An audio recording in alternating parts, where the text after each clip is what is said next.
Handa ba kayong mag-submit ng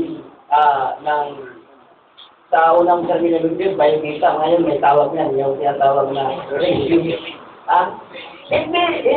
Hindi, pag kayo mag-apply sa kumpanya, ngayon, ay hindi na biodata na hanapin. Kundi isang kakayahan mo. Hindi kung ano ang iyong background lamang, kundi ano ang kakayahan. God wants every one of us a resume upang pagbatayan niya kung ang ating nais ay ayon ba sa ating kakayahan.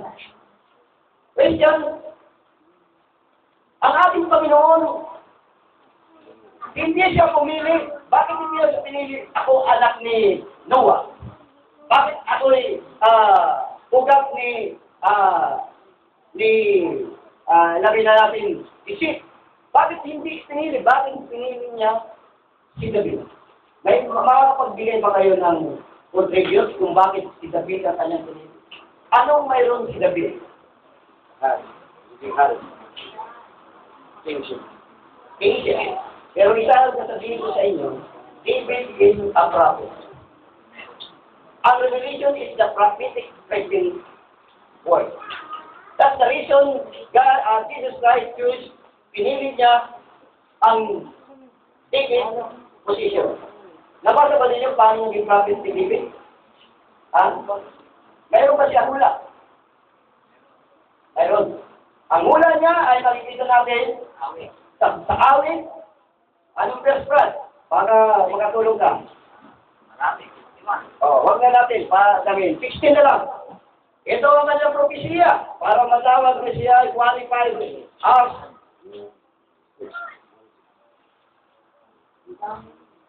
makibasa. 9 hanggang 10.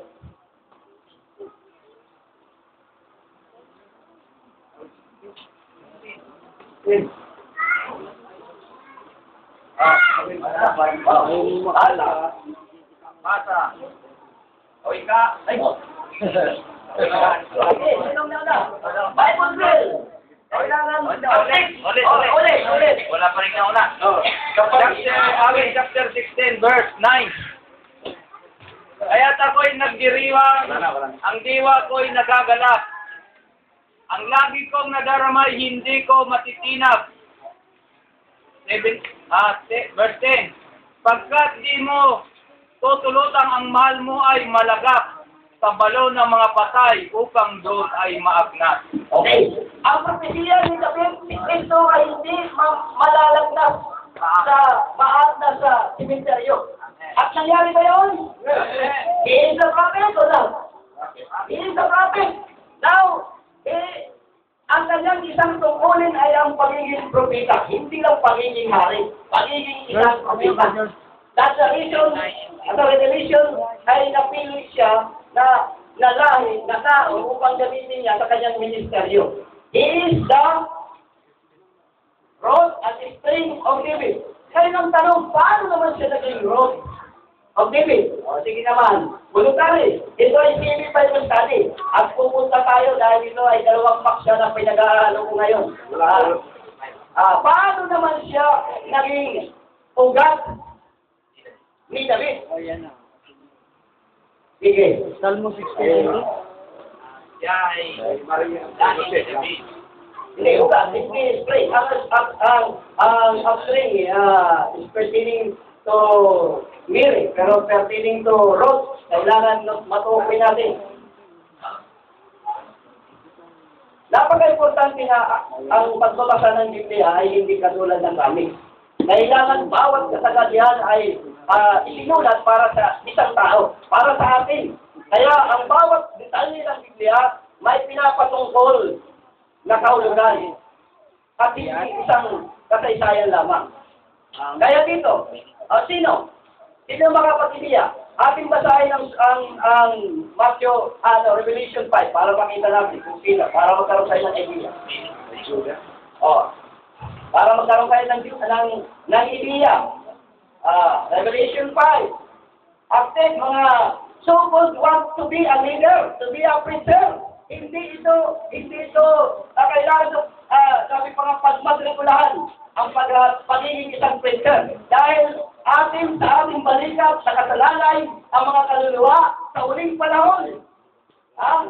Hello? Nasa ating balikat. Pakibasa. Revelation chapter 5. Verse, diretso na rin sa, 5. At sinabi sa akin ng matanda, huwag kang umiyak, narito ang iyon tangga ni Judas, na ugat ni David, ay nagtagumpay upang nagbukas ng lahat at nagpito sa lakmos nito. Okay.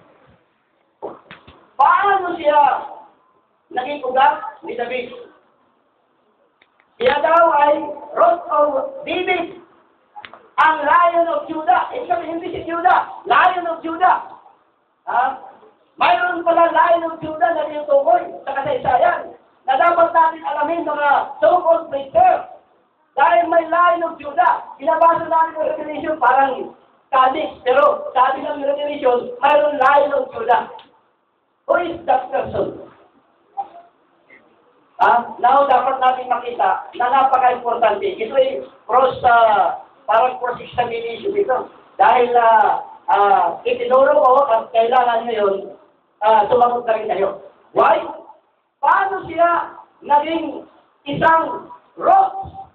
Anong papel na si David ang napili? Ano pa ang isang tungkulin ni David? Bilang hari at saka bilang isang propeta. Ano pa? Mayroon pa. Yan ang sinasabi ko eh.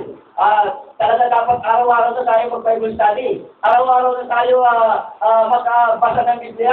Dahil mayroon pa isang tungkulin si David na pinakalitaan natin. Kaya yun ang reason na hindi na natin alam bakit napili si David. Bigyan niyo ako idea. Paging pahali kayo. Maliban sa hari, alam na natin hari, hindi kayo question eh. Kahit bata, alam yun. Nakipaglaban kay Goliath, naging hari. Hindi, alam yun. Pero ang tanong, isang tungkulin ni David na binampanan ni Kristo sa buhay ni Kristo ay isang binampanan ni David na inosente ng lahat ng tao na itong tungkulin ito, yan ang reason kung bakit na-declare siya. Okay, pastor. Pastor sa tupa yun. Bilang isang tungkulin. Mayroon siya. Diretso ito na, parang isaya ng oras. He is the spiritual priest. He is the high priest. Sa kasaysayan ng mga Levita ay walang authorized kumain ng tinapay na para lang sa mga sikartote. Pero si David dahil nagutom ang kanyang bayan, ang kanyang mga sundalo, ay wala siyang magawa kung hindi itaya ang kanyang buhay sa kamatayan. Pumasok siya sa templo at hinahanap niya pagkain. Sabi ng priest, "Uy, anong ginagawa dito? Delikado lagay mo dito sa ginagawa mo. At delikado rin ang lagay mo." Sabi niya, kailangan ko ng makakain ng ating bayan, ang ating mga sundalo. Sabi ng priest, sabi ng priest, hindi ito pwede pagkain. Pero kung talagang kailangan, tiyakin yung malilinis ang iyong, malilinis ang iyong, hindi lang budin ni David, kundi pati yung obligasyon ni David, malilinis. Kaya Christian, ang real message mga kapatid, ang revelation ay hindi knowledge, hindi knowledge. Dahil kung hindi malinis ang puso, hindi nyo maintindihan ang revelation. Amen. Kaya ito ang revelation ay opportunity sa mga tao na ang kanilang mga puso ay handa tumanggap ng revelation. Kaya sabi ng mga press, okay David, may tinapay dito, pero ang authorized kumain dito ay mga press lang. Pero sabi ni David, David ay become mediator between the lost, the dead, and his congregation. At Jesus Christ ay ginampanan niya yun. He become a mediator between the